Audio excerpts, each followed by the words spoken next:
Gaza is still starving.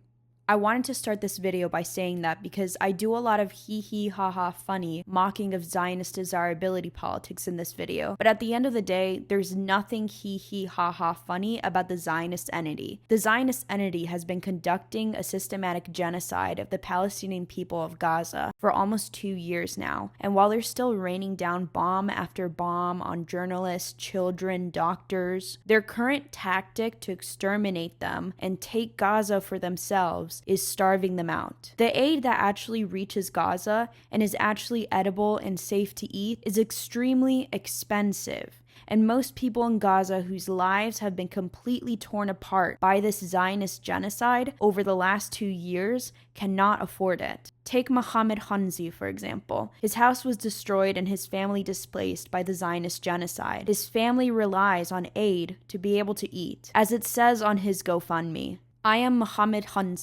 and this is my story after the war hasted us. I was born in Gaza and raised amongst her alleys, which despite their simplicity were full of love and hope. But since my childhood, I have not known a true taste of peace.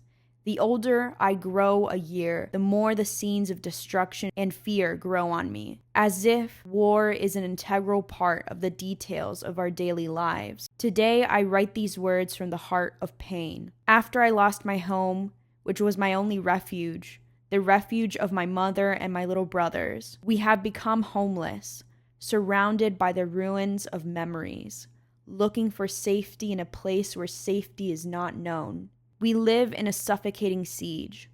Not enough food, no clean water, not even medicine. The sounds of bombing do not leave my ears, and the faces of children around me inhabit my heart and hurt me more than anything. I launched this campaign because it is the only glimmer of hope for my family. I don't ask for much, just to help me secure a little life in the midst of this great death. Every donation, no matter how simple, is a lifeline for us. Help me to rebuild my son, to feed my brothers, and to protect my mother from renewed fear every night. You are my hope, after God, from Mohammed, son of Gaza, son of war, the seeker of life. Thank you. Please donate to his GoFundMe so he can feed himself and his family. So Zionist propaganda, also known as Hasbara, has a really interesting thing where they advertise their women part of the IOF, part of the movie industry, the music industry, the modeling industry, specifically on the grounds of their desirability. And one may see this and assume that this is just a standard nationalist response that men who are misogynists tend to have towards anyone questioning the desirability of the women of their country. Nah, the women of my country are totally hot. Yours are ugly. No!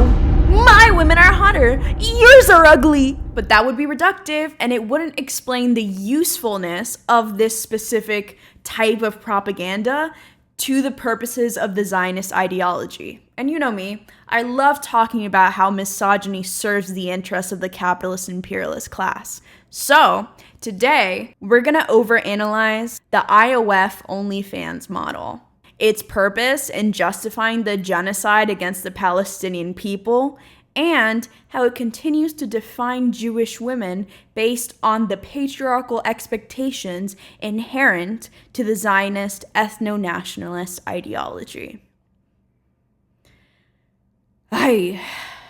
Let's do it.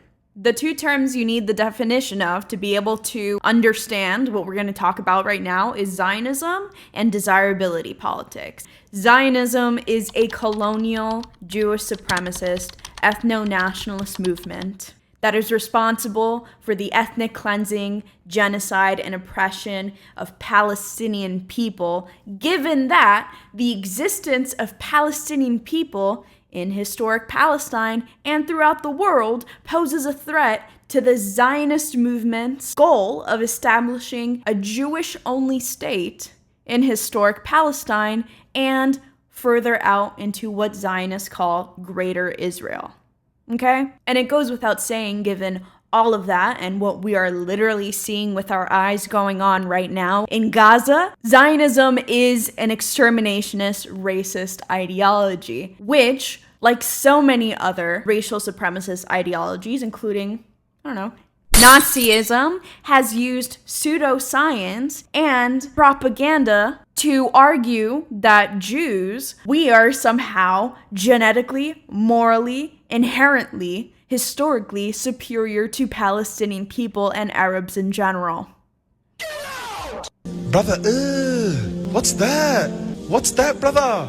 The ridiculous basis of this ideology is the belief that Jews and Jews only have a religious claim over the historic land of Palestine, which every other Abrahamic faith makes, by the way, and also, a land can be claimed by a religion, it's claimed by its indigenous people. And that Jews from all over the world are one people, a people without a land, that need their promised land, a land without a people. Which is the most historically dumb that I've ever heard in my entire life. Because Jewish people, we have been a people united by our religion, a peoplehood, right? But we've belonged to many, many countries in many parts of the world, okay? There's Spanish Jews, Iranian Jews, Russian Jews, Ethiopian Jews. The lie that Jews are one united race or nation of people is both a Zionist and anti-Semitic lie. We're a people that has belonged to many lands, and most of those lands were not Palestine. Meanwhile, Palestine is not a land without a people. It's a land of Palestinians. It always has been. And not only is Zionism a settler colonial ideology, but it's also an imperialist tool. It serves the interests of the international capitalist imperialist class by maintaining a loyal landing strip in the Middle East from which to invade the Middle East and steal other resources and also pressure them and bomb them into submission. The Zionist entity is the tool which the capitalist imperialist class use to maintain their domination over the resource-rich, geographically significant area, okay, in the middle of 3 continents, which encompasses and surrounds Palestine. And how does the Zionist movement and their friends, the capitalist imperialist class, what do they do in order to justify their support for the Zionist entity, which the entirety of the third world wants to see burned down? Through hashbara, including the usage of desirability politics. Ooh. And what are these desirability politics of which you speak, Anna? I'm glad you asked. Now, this is a term that maybe you haven't heard as often, but in its most basic sense, it's the fact that someone's desirability, based on the cultural norms that determine what is desirable in what society you live in at that current moment, determines how you are valued by your society. In other words, the Twitter Maoist term for pretty privilege. And ultimately, desirability politics stems from, the patriarchy. The patriarchal values of a class society and how they serve their ruling class determines what is desirable in men and women. And though they vary from culture to culture, with some cultures, desirability politics valuing women who dress more modestly or dress more risque, the general trend is that desirability politics affects women way more than it affects men, in a negative way. Just like how men and women in general are affected by the patriarchy, it's obvious which one of these two groups has it harder. Let's take me, for example. Me versus our good friend Paul, my biological older brother, Pablo. Love this man. Spiritually, we came from the same mother. Now, both Paul and I are Marxist YouTubers, which makes us inherently controversial. In other words, people hate and love when we talk about our opposition to the sex trade, our disgust against the capitalist imperialist class, our unequivocal support for Palestine, our stance on China, blah, blah, blah, blah, blah. We got haters and supporters, the both of us.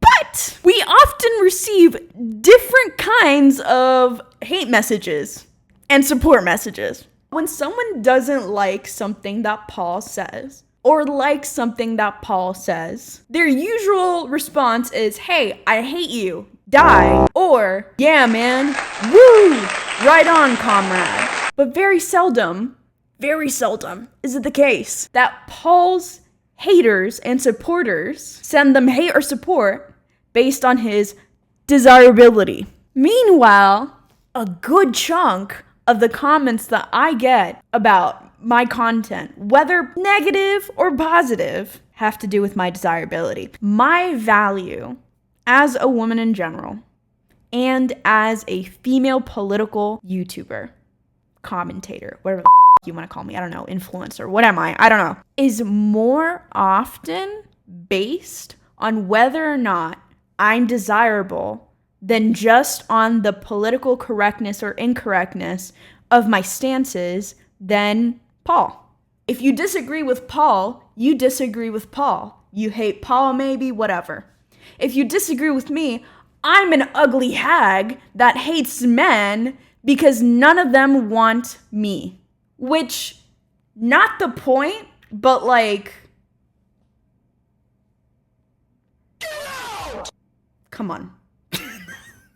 And instead of quote tweeting me or commenting to defend your point against mine, people just post a zoomed in photo or a weird angle photo of me and be like, see, you're ugly. But if they disagree with me and find me attractive, they will say the most outlandish, weird that you've ever seen. Honestly, okay, this is my, if you hate me and you want to make it about the way I look, even if you find me cute, say I'm ugly.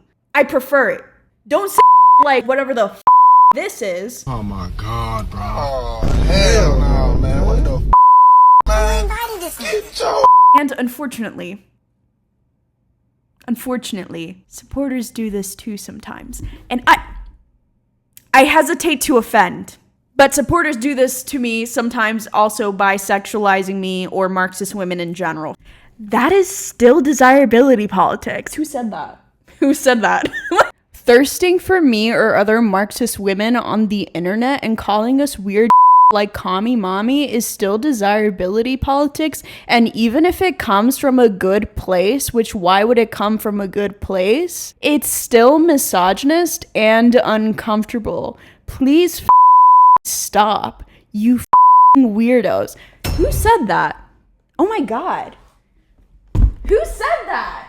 Before you call me ungrateful or a crash out or the most level-headed Marxist woman, I'm not complaining about being called attractive or making a big deal out of nothing. And I'm not calling people misogynist for thinking I'm ugly, and I am not pretending like this doesn't happen to male YouTubers as well and isn't also just a byproduct of being seen on the internet and perceived by strangers.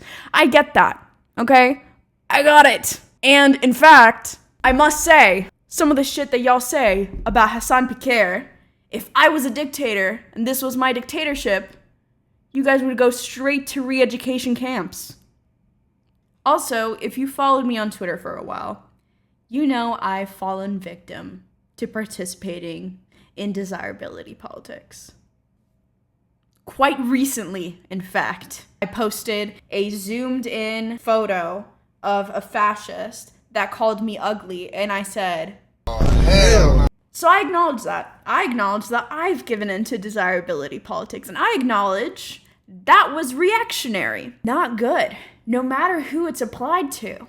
Because someone's value as a person, right, is not based on whether or not they conform to the patriarchal expectations of their society. It's based on their morals, actions, principles. And when we give in to desirability politics, we enforce liberalism, not combat it.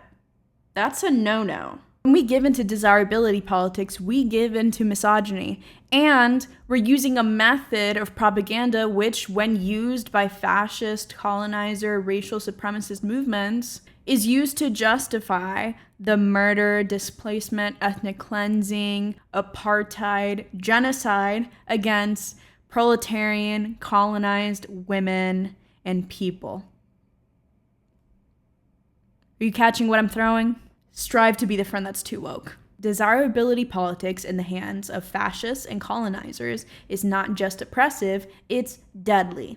It goes from a simple misogynist, she's prettier than her, so we should listen to the pretty one, to our people, our race is pure and perfect, and that's why we deserve to live. And their barbaric mongrel race is ugly and imperfect, so they deserve to die. And while every single racial supremacist ideology throughout history has used desirability politics, none is exemplifying the racial supremacy and desirability politics union better right now than Zionism. Zionism weaponizes the supposed superior desirability of their women to contrast with depictions of their female enemies, Palestinian women, as universally undesirable and thus not valuable, not worth listening to, not worth preserving their humanity and livelihood. Because apparently women's lives only matter if men find them attractive. And if you're a woman that comes from a different type of culture than the Western man and you don't conform to Western beauty standards, you should die. Yes, it is pitting women against women, with the added little caveat of using it to justify the genocide of an entire group of people. And it also provides Zionists the perfect opportunity to try to depict Palestinian men, right, the indigenous people who the land they're occupying actually belongs to, as violent, savage rapists that want their women, because how could they not? They're so hot and they're ugly. That's not how rape happens, by the way. In order to justify the ongoing genocide in Gaza. The fake sexual assault stories that came out in the wake of October 7th are prime examples of this. Americans, South Africans, Zimbabweans. Does this rhetoric sound familiar? Very corporate needs you to find the difference between this picture and this picture moment. And there's many more to come. Zionists also use desirability politics to ridicule evidence of mass systemic sexual assault against Palestinians by IOF soldiers and pogromists in the West Bank. This is not a new thing, especially when it comes to prisons. Palestinian people have been talking about the sexual assault that they face when they are imprisoned by the Zionist entity. But now, since the beginning of the Zionist genocide in Gaza, there has been an increase of reports of rape against Palestinians across the West Bank and in Gaza by the IOF, with the leaked recording of a Palestinian male political prisoner being raped by IOF soldiers, causing an uproar in the Zionist entity in support of the rapist soldiers, who were arrested for doing that and then released, by the way. I mean, let's not act like the Zionist entity actually cares that much, but for appearances, they did arrest them for 2 seconds and then free them. Zionism's usage of this ideology is common amongst every fascist ethno-nationalist movement throughout history because it's useful. People eat that up because patriarchal class society already views women's values based on their desirability. So in retrospect, it's not that surprising that this patriarchal rhetoric gets used to justify a literal genocide. If it worked for the Nazis, it's gonna work for the Zionists. In fact, the way that the Nazis spoke of and still speak of Jewish women to this day is exactly how Zionists talk about Palestinian women. Don't believe me? Am I going too far? Oh my God, is it anti-Semitic for me to compare Zionism to Nazism? Don't believe me? Bet. Look at this propaganda poster by Nazi Germany. Okay, you got that? Okay, now let's see more modern neo-Nazi rhetoric on Twitter. Okay, yeah, okay, about the same thing. All right, now let's look at this Zionist rhetoric on Twitter. Idea, let's put them side by side. Let's look at them side by side. You tell me the difference. Okay, no. It's the same picture. Now let's take a pause here for me to be able to ridicule this Zionist propaganda for a little bit, okay? Lest you forget, Palestinian women are some of the most beautiful women on this earth, and it has nothing to do with their desirability or the fact that some supposed expert said that a Palestinian woman, Bella Hadid, is the most beautiful woman on this earth. It has nothing to do with that.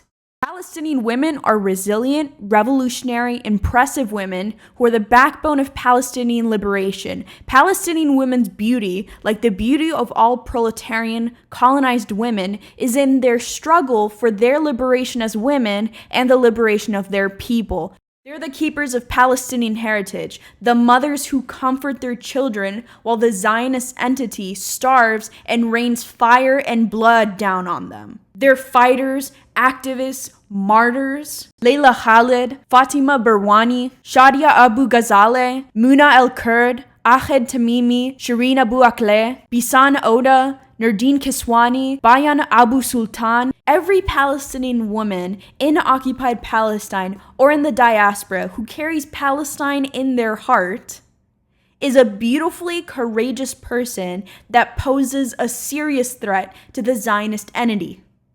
So know that when a Zionist calls a Palestinian woman ugly, it's because they're afraid of them. They're hoping that by insulting them using misogynist desirability politics, they'll shut them up. And they have good reason to be afraid, because Palestinian women's resistance will be the death of Zionism. In summary, don't listen to a Zionist.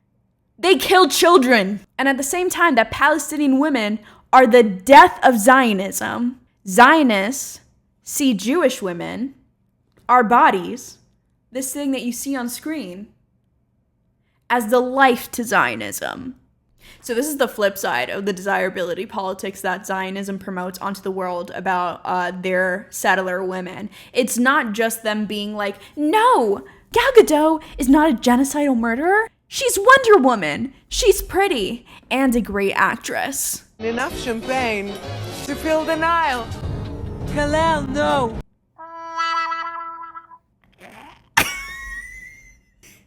That's the outward, extra-communal advertising of Zionist women, okay? The purpose of the inward advertising of settler women is to attract Jewish men and prospective converts, or men that want to have sex with these women, to come settle Palestine and join the IOF, or become settlers in the West Bank. I don't want to, but we are talking about it. Let's talk about the Make More Jewish Babies movement.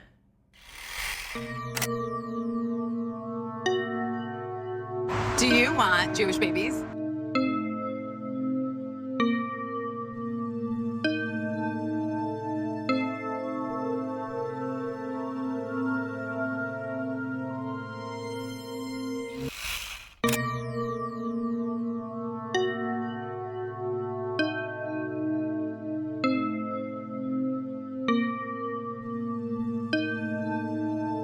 Itzik, you want to tell me that you're looking for shidduch?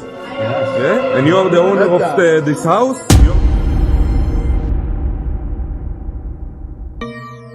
There's more to a woman than making babies. I don't agree.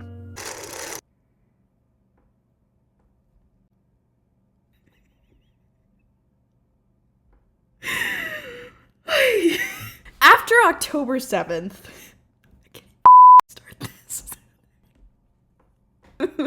so embarrassing. My Jewish Babies platform is actually working people having sex thanks to me. Really, people making, you know how many people probably making orgies and don't tell me. People, please, if you got to know each other from even for one night shidduch, let me know. I want to know. Jews can only truly have their matches when it's with another Jew.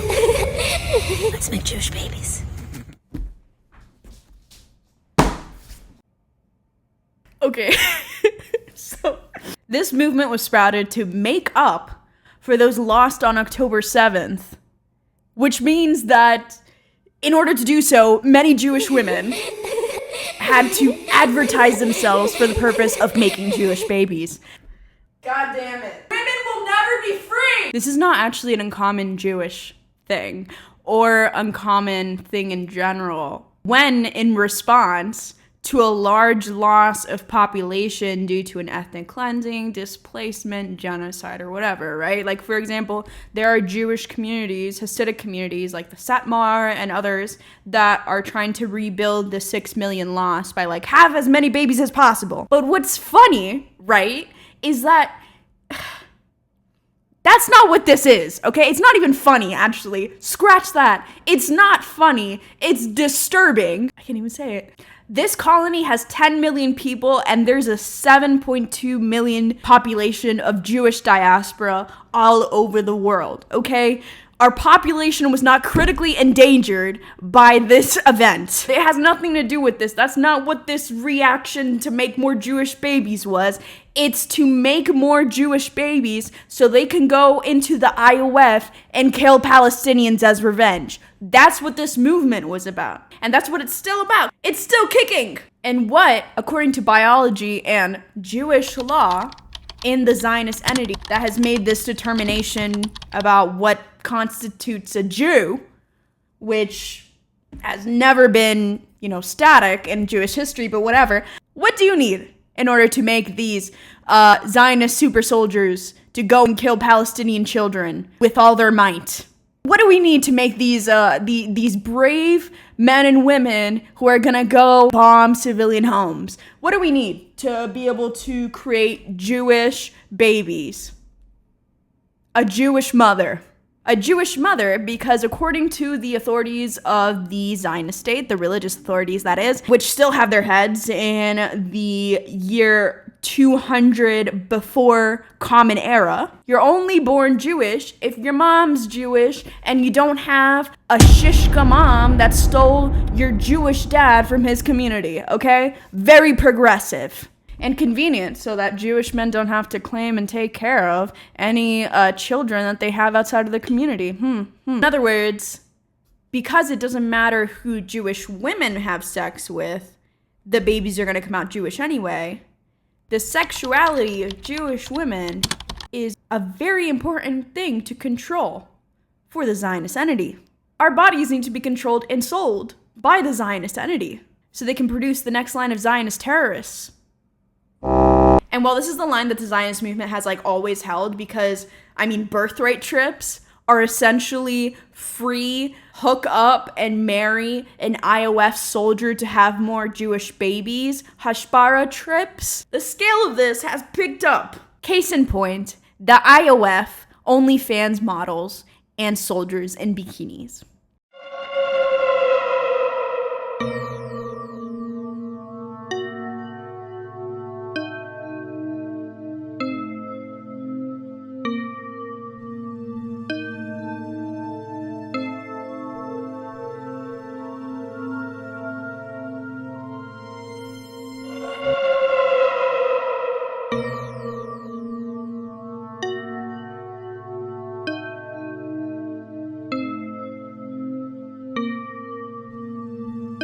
By the way, pause. Do you notice how the women that they usually market on OF to represent Jewish women and the women that they post on these IDF baddies pages tend to look pretty Aryan, pretty Rhodesian, pretty Kylie Jenner, pretty white?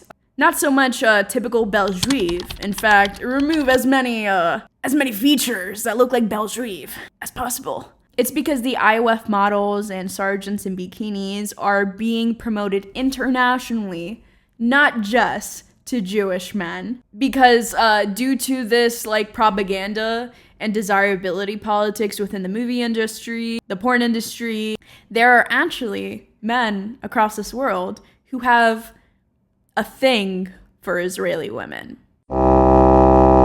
Which again works perfectly fine for Zionism, because after all, you only need a Jewish mom to be Jewish, right? Any man will suffice, but preferably, and this is why, they make them look more Aryan, preferably a Western man, so that they are more likely to support Zionism and be willing to, relocate there or send their children off to the IOF, be strong, fierce supporters of the Zionist state, blah, blah, blah, blah, blah, blah. It was unbelievable. I've never met anyone like her. She's had the most amazing life. She was in the Israeli army. Listen, let me clarify something. Yes, I cringe at the sexualization of Jewish women for the purpose of making Jewish babies. I think that is absurd, misogynist, patriarchal, gross, okay? And I cannot fathom why any woman would take part in such a movement, okay? And I can't help but feel like girl get up when I see these women. But that being said, I don't feel bad for Zionist women. I'm gonna be honest with you. I don't feel bad for Zionist women who are constantly sexualized for being in the IOF. Honestly, I don't. Yeah, no. Especially after seeing all the clips that I've subjected you guys to, because why would I feel bad? I don't feel bad for the misogynist rhetoric these Zionist women choose to tolerate in exchange for ensuring that Zionism lives on, because I don't feel bad for women who choose to promote the patriarchy, capitalism, racism, and colonialism, and thus the abuse, exploitation, rape, murder of proletarian colonized women and people in general. I'm not trying to hold any Israeli woman's hand, especially an IOF soldier, and be like, girlie, look how they depict you. That is so unfair. You're more than just like an IOF waifu. You're also a war criminal. They don't see your potential. I'm here for you, girl. That. I wouldn't do that, just like I wouldn't hold Eva Brown's hand and be like, listen, girl, I know you love him. He's not good for you. Also, his ideas are ick. As a fellow woman, I know you must be going through— No!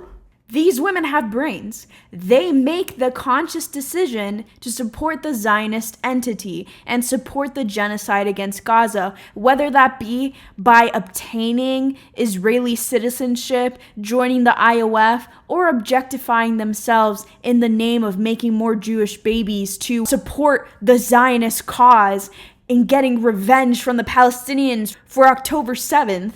These women have blood on their hands, they're war criminals, they're Nazis, and they deserve the Mussolini treatment. Okay? Clear as day.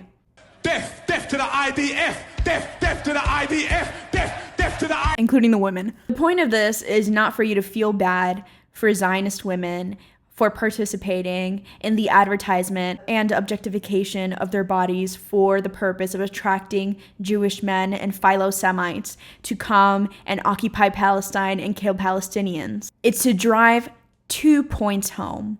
Number 1, there is no settler society that is not misogynist. Settler societies, by definition, necessitate the constant and continued creation of more settlers to continue existing and posing a threat to the indigenous people. They also need an ethno-nationalist, racial supremacist ideology to create an us versus them justification for their colonialism. That in turn means that their women's reproduction needs to be promoted, fetishized, and carefully monitored so that they can produce more members of the settler race. That's why interreligious marriage is illegal in the Zionist entity.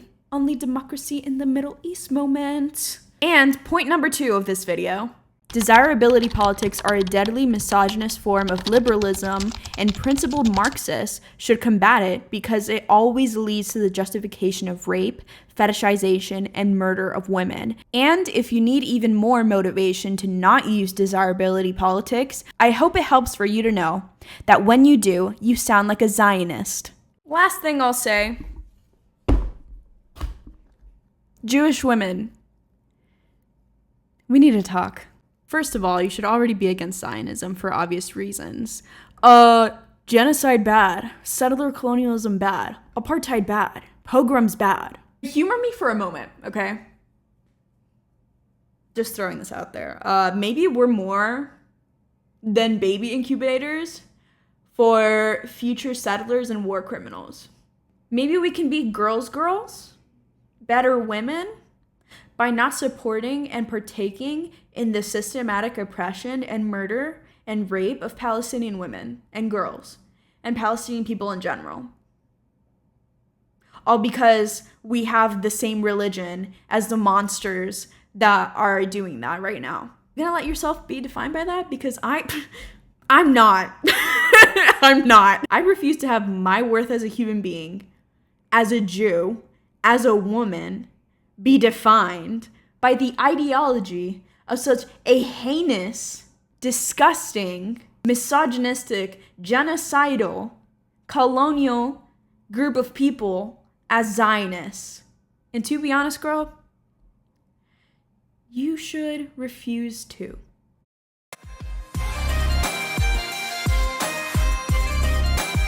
Also, talking about how Zionism depicts women kind of gave me an ick, so I'm in the works of making some shorts and some other videos about Palestinian women in the Palestinian liberation movement. If you have any suggestions of who I should talk about, please comment them. My goal is to release one long form video and multiple shorts a month. Let's see if I maintain that goal. Other than that, well, subscribe to our Patreon, follow me on Twitter, and until next time, buenas tardes, noches y mañanas casamas. Adiós y shalom.